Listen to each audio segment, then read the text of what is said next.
তোমাকে দুনিয়াতে মানুষ তখনই দাম দিবে যখন তোমার পরিস্থিতি ভালো থাকবে। মানুষ এখন আর মানুষকে নয়, পরিস্থিতিকে ভালোবাসে, আপন করে নেয়। এই যে দেখতে পাচ্ছ, তোমার পাশে কত মানুষ বর্ষা দিচ্ছে, আসলে তারা শুধু তোমার পরিস্থিতি ভালো এটার জন্যই তোমার গুণগান গাইতেছে। একবার পরিস্থিতি খারাপ হোক, তবেই বুঝতে পারবা তোমার পাশে সত্যিকারের আপনজন কয়জন আছে।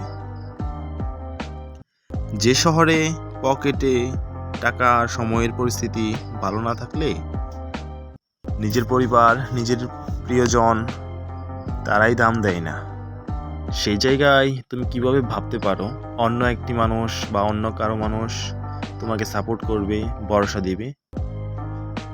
আসলে আপন বলতে কিছুই হয় না, সবই হচ্ছে সময়ের লীলা খেলা। সময় ভালো, তোমার সব ভালো। এই সময়ের কারণে অনেক মানুষ অনেক পরিস্থিতিতেই পড়তে হয়। আর ওই আসল পরিস্থিতিতে ফালাইয়া প্রিয় মানুষগুলা যা ব্যবহার উপহার দেয় না ভাই, সত্যি শিক্ষা হয়ে যায়। তাই যতটা সম্ভব পরিস্থিতি ঠিক করো। পরিস্থিতি ঠিক থাকলে অবশ্যই তুমি অভিনয় হলেও প্রিয় হতে পারবা।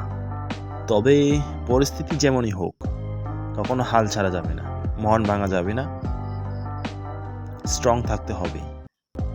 সবাইকে বোঝাতে হবে তুমি এখনো ঠিক আছো। সকলের কাছে প্রিয় হয়ে থাকতে হবে।